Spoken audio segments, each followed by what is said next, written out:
Hello, trading has closed on May 29th, 2025. We always start with our disclaimer, go over our calls, and then make our predictions. It's my trading plan for Friday, which is May 30th, 2025. Remember, I can change my plan, and my plan can be wrong, so if you're going to trade, do so at your own risk. Look for the pattern with the early high, which is this. Tomorrow should also have the early high. This pattern tends to be a rally day with a high into the final hour, or have a straight line drop, which should be followed by lower prices.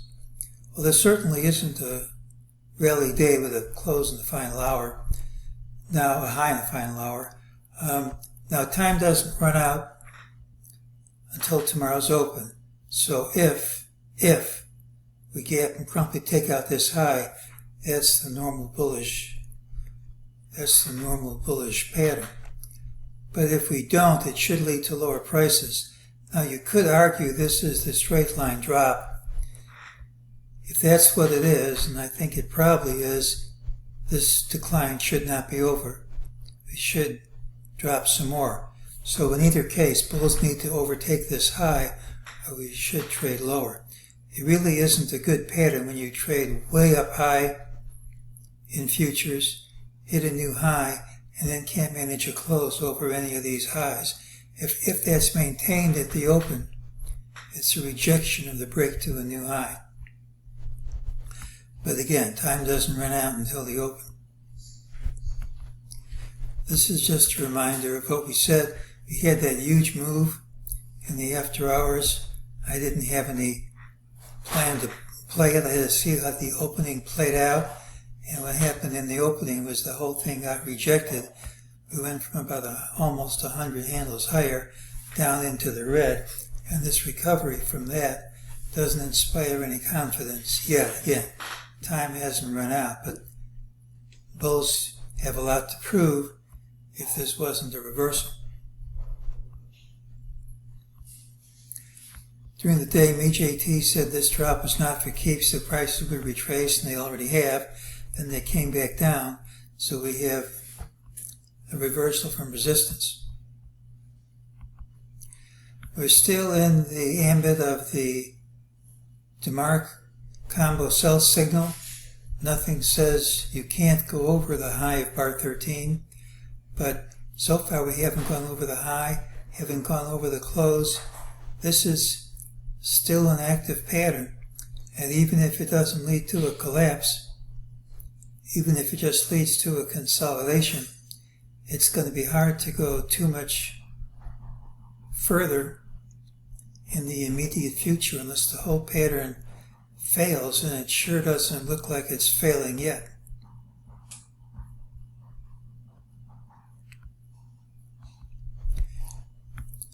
We also have this wave count.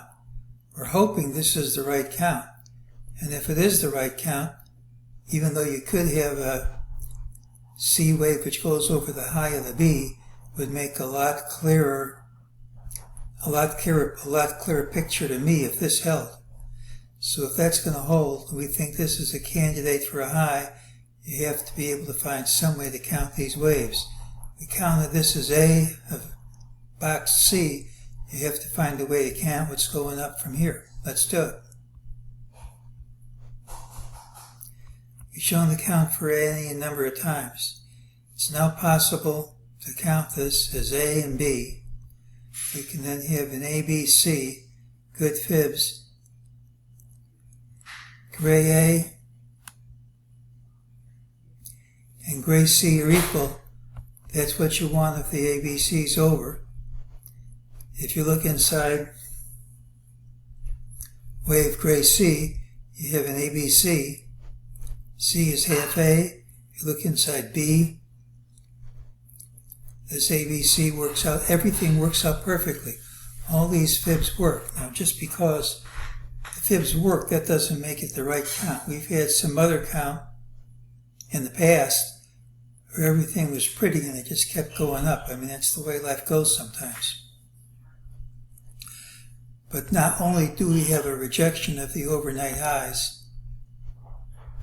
rejection from the recovery high, inability to close over all these highs, we now have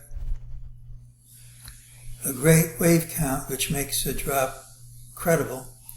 We also have what could be interpreted as a straight line drop, which should lead to lower prices. Everything is arguing for a top right in this area, right at today's high, and only overtaking that high early is going to talk me out of the idea. That we're not going to know till the open. Friday's pattern has a early high regardless of where we open.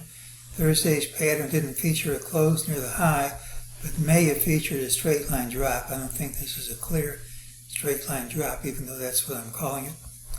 In either case, bulls need the market to gap and promptly overtake the high a day, or we should see lower prices on Friday. The rejection of the overnight high and the wave count both argue for movement down. Absent overtaking today's high, we have a candidate today for the end of this leg.